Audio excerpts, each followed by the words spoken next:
Well, thank you. Obviously, probably a bit of a weird ending for a UFC debut. Give us your thoughts on it and tell us how you felt the fight was going until that moment. The fight until then was perfect, man. I was dominated and undefeated Dagestani guy. You don't see this too much, right? So I did perfect in my striking. I did perfect in my ground control. As I said to you guys, I trained with them and Maya, and I showed that to the world. I think all the guys thought that I'm just a striker and I'm just like to bounce in and out. But if you go to the ground with me, you're gonna have a problem. So with the ending, does that take a little bit of the shine off your debut, or are you okay with it? Like, how are you feeling about it all? I'm okay with it, but I'm frustrated a little bit because there was 1 minute left on a perfect fight. It was a monologue, you know? So I think this is not gonna take my shine away from me because I was doing great. Everyone was seeing that. And it was a hard fight, a tough guy who was throwing with everything that he got. But I think I did a great job. Wasn't perfect just because of the way it ended. And by the way, it wasn't meant, man. I didn't want it to do that.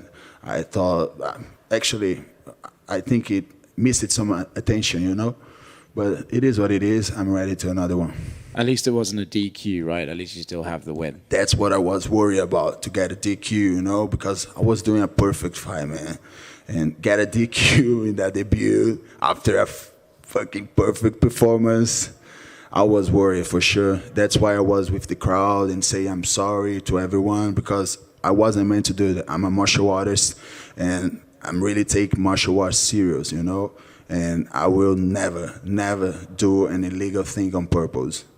Well, despite the ending, like you said, no one really does that to an undefeated Dagestani, right? They're pretty tough guys to just sort of go through, and you did. So I think you have a lot of attention on your name now. So where would you like to go from here? How quickly would you like to fight again? Do you have any names of people you want to fight? What do you do now? I'm not going to ask for any names just because the fight ended that way. I'm going to respect the moment, you know?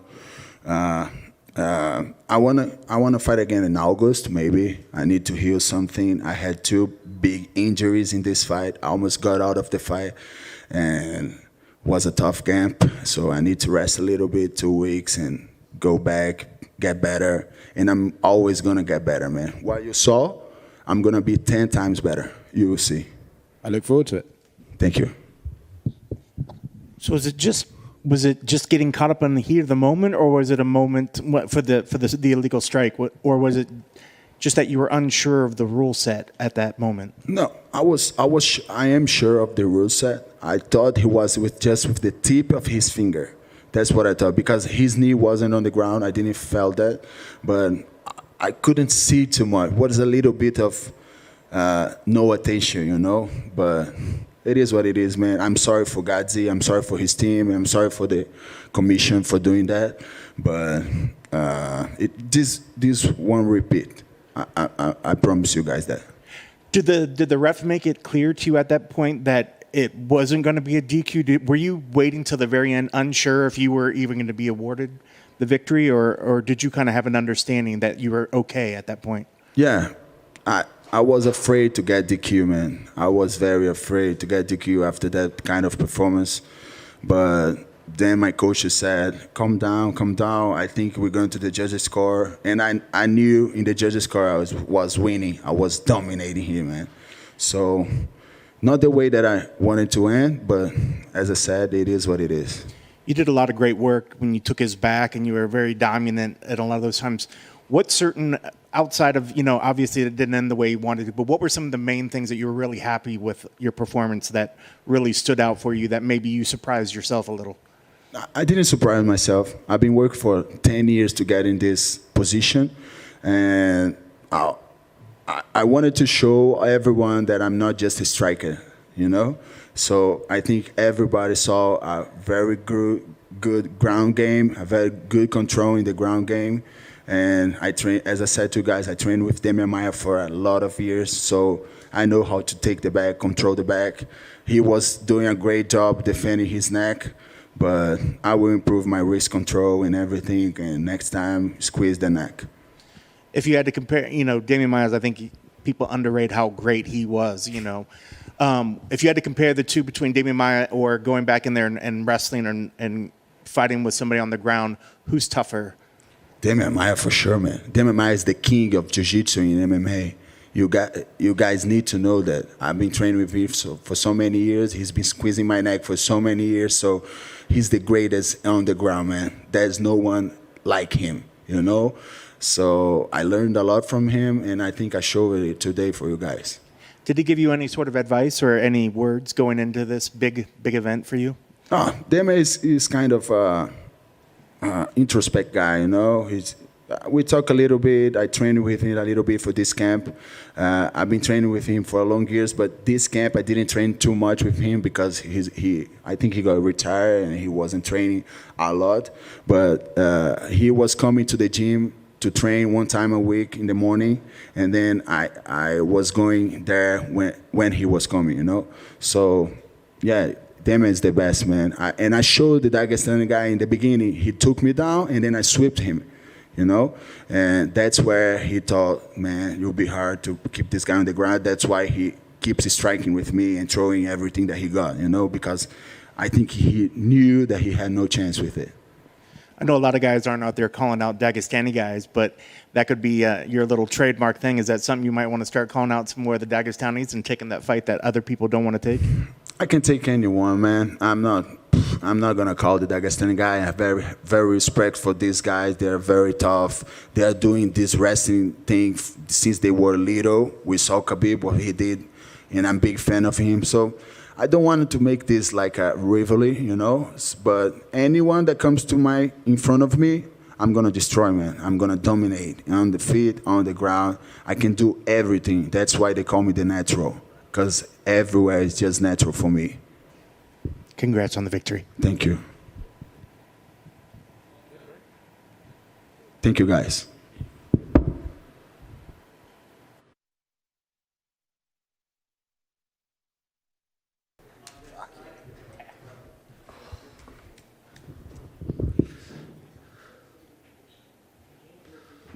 Well, mate, congratulations on a great performance. Was that kind of how you expected the fight to play out? Thank you, brother. Yeah, I think when we game planned for a full 8 weeks, we knew what it was going to take to beat him. It was going to take everything we had, and I felt like it worked out just the way that we thought it was. I thought he would. There'd be a point where I'd be able to catch him with a submission or fully take his back or anything like that, but he had no break in him. You showed some great work on the feet as well. There's a couple of great 1-2 combinations. Were you sort of? I think people going into this kind of thought it would be grappling versus striking, but did you know you were able to hang with him on the feet? Yeah, I don't know where I got that stigma that I'm only a grappler. I was getting people like, oh, this guy, all he does is wrestle. I'm like, bro, I was going against Wonder Boy, like the best kickboxer in the division. I'm not gonna kickbox with Wonder Boy. I've struck in like 90% of my other UFC fights. I knew that my striking can compete with the best in the division. It was just like, when I have to use it, I'll use it. I leveled up training for a guy like Wonder Boy because, you know, when you're training for a striker like that, you do a lot of striking. So that was going to be my plan B against Wonder Boy. I didn't have to use it. Plan A worked. I think, you know, we spoke about this the other day at Media Day, that the division's been like top heavy, like guys won't take fights and let other people sort of crack that top 3 or 4. Do you think this is the one that gets you up there, gets you those names like Colby Covington, I know you called out?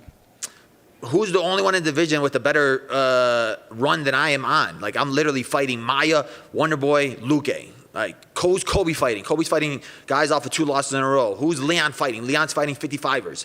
Like, none of these guys are fighting the contenders in the division. None of these guys had the guts to do that. I'm the one that's going through 5, 4, 3, 2, 1. I'm the one that's saying yes to the toughest in the division. Like, Leon may have more wins than me, but he doesn't have the quality of wins that I have. I was going to ask you if you felt that you had a better record than him, and considering he's about to fight for the title. I do. I don't think he deserves to fight for the title. I think that I do. I think he got that Dana White privilege. But, you know, whatever. Like I said, I don't expect to be handed anything. I have to fight for everything I got, and I'm willing to keep doing that. What's your plans going forward? I know that you were fasting, and I was curious actually, how did that affect you in the fight, or were you able to just power through? How did that play out? Yeah, it was after the night, so we were good. So, like I said, I've been doing this for forever, and alhamdulillah, God's blessed me. God's put me through here, so we're good. I honestly think this is going to help me out because, after your fight, you have them 3 or 4 days of just eating trash. So now tomorrow when I wake up and I have to fast, it's going to be like your body's going to be like, all right, now relax a little bit. So I think that I'm going to be lighter after this fight than I normally am because I'll just be home all week just eating trash the whole time. So now I have to wait till sundown. I'm just going to have a little bit of trash. That's cool. When would you like to get in there again? Honestly, I just want to stay busy. I want to stay, like I said, I don't expect to be given anything, so I'm expecting maybe July. I had 5 fights in 15 months, so just want to stay active. Hopefully I get a couple more desk jobs so I can stay in Vegas, stay in the limelight and do some other things, but I'm in the gym all the time. At this point, though, you're sort of reaching that point where you have to wait for the right fight, right? You can't just keep like fighting guys ranked below you or ranked around you. At some point, you're going to have to get one of those bigger names. Is that something you think about, or you just think activity will trump waiting around for the fight? No, I mean, I feel like there's a lot of guys above me that don't have fights. And honestly, I don't even think Leon has a fight. Like, they're saying Usman, but I just don't think Usman's ready for that yet. So I think that unless Leon's going to wait all the way until September, October, like, it just doesn't make sense. I think that fight would make sense, but you know what? You guys are going to post a headline, he wants to fight Leon, and then the fans are going to be like, oh, he's such a crybaby poking the eye, blah, blah, blah. So I don't even want to call him out because I don't want to offend anybody. So like I said, the 2 best guys that are above me that are winning right now are Hamzat and Kobe, and neither one of them have fights. I'll make the headline that you called out Colby instead. Yeah, that would be a better headline. Gotcha. Kobe, the coward, Karen, you could just make that the headline. I'll figure it out. Thank you. Bully, don't curse. If they did make that pairing that some people were saying that would be Colby and Hamzat, would you wait for the winner of that fight or the title? Would those be the only 2 matchups that you think you would wait for? Honestly, or would you rather stay busy? I'd rather stay busy. If the title fight's going to happen in July, I want to be on that card. Like, with Leon's luck, his fights get canceled every other day. So I would assume that something will happen where he'll trip on a wire or something, and then I'll step in and fight Usman. And I know we talked about how this was a rematch, but so much time had taken place since the last time they fought. But did it feel any different to remove that loss because it was so long ago, or was it you don't even think about it at this point because it was just so long ago and you were so different? No, I was lying, man. The whole time I was thinking about it. I was thinking about that fight the whole time. It never gets out of your head. When you get your only loss by finish, it never leaves you. So. I was talking a big game, but I was thinking about it, and I was like, is his first punch that's gonna land gonna knock me out, and is his first punch that's gonna land gonna hurt me, and it didn't. So that showed me that I am tough enough to be with these guys. I do got a chin. I am man enough to be in this top 5. So were you carrying those thoughts in your head tonight as you were going into the cage? No, like in the case tonight, it was like having my team around me, having those guys. They keep me level-headed. Where it's like when I was at my hotel room, I was sitting there thinking about it, overthinking about it, getting stressed out a little bit. And then I worked so hard for this fight. I worked so hard for it, so it gets you emotional. And then they're like, bro, relax, like chill out. There's like whatever's gonna happen. Being religious, like God's plan is bigger than my plan, no matter what. So like I leave it in the hands of God. Like I did everything I could do. I trained as hard as I could. I ran as hard as I could. I dieted the best I could. I did everything. So now it's just like whatever God has in store for me, I know that His plan is bigger than my plan. So at what point in the fight did that sort of settle in? Did you settle down? Was it after you finally took a couple punches, or is it just after maybe even that first round where you just felt like, okay, we're here, I'm in this, and that you felt like you were starting to push the pace and control it? Yeah, it was after the first round. I had to get through that first round. I was like, let's get through this first round. We didn't make it out of the first round in the first fight. I felt his best punch in that first fight. He didn't feel my best punch in that first fight. Like I didn't show him anything in that first fight. So. Getting past that first round, it's like, all right, let's go now. And I know you want people to give you more respect on your hands, but you are getting a lot of respect. And Daniel and those guys were giving you a lot of respect for your ground game when you're on top. Do you think you have some of the best top game when you're on the ground? I think I do. I think that a lot of people underestimate me everywhere. They don't think that I'm as strong as I am. I'm not from Dagestan. I don't have cauliflower ears, so they don't expect my grappling to be as good. They don't expect me to be as fast as some of these guys. They don't expect me to be as strong as some of these guys. But when I'm in there and they feel my pressure, they feel my will, my heart, my willpower, I'm above all of them. Did anything sort of surprise you out there from him? Maybe even in the sense that you were so prepared that you were surprised that he wasn't effective in a certain area that you maybe thought he was going to be more effective? Honestly, it was just weird because I got a lot of respect for Henry Hooft. And like I've been to the gym, I trained at the gym before. So like hearing Henry Hooft's corner against me, I was just like, come on, Henry, that's what we're on right now. It was like heartbreaking. But no, like I knew what he was going to bring. Like he brings that forward pressure. He's very good at switching stances. I just had to keep moving. I didn't want to stand in front of him and bang. So like I knew even if I landed something good, it was like I know he's going to come back with 2 or 3 more right after that. So our whole game plan was, all right, hit and move, hit and move, hit and move. Like we're not going to be there for a brawl. We're going to be there to win. So even with having a dominant, good performance, are there things that you're still going to go back and say, guys, we need to work on this, on this? Is there anything that you really think that you need to focus on? Yeah, I mean, it just goes back to, I want that finish. I need that big finish.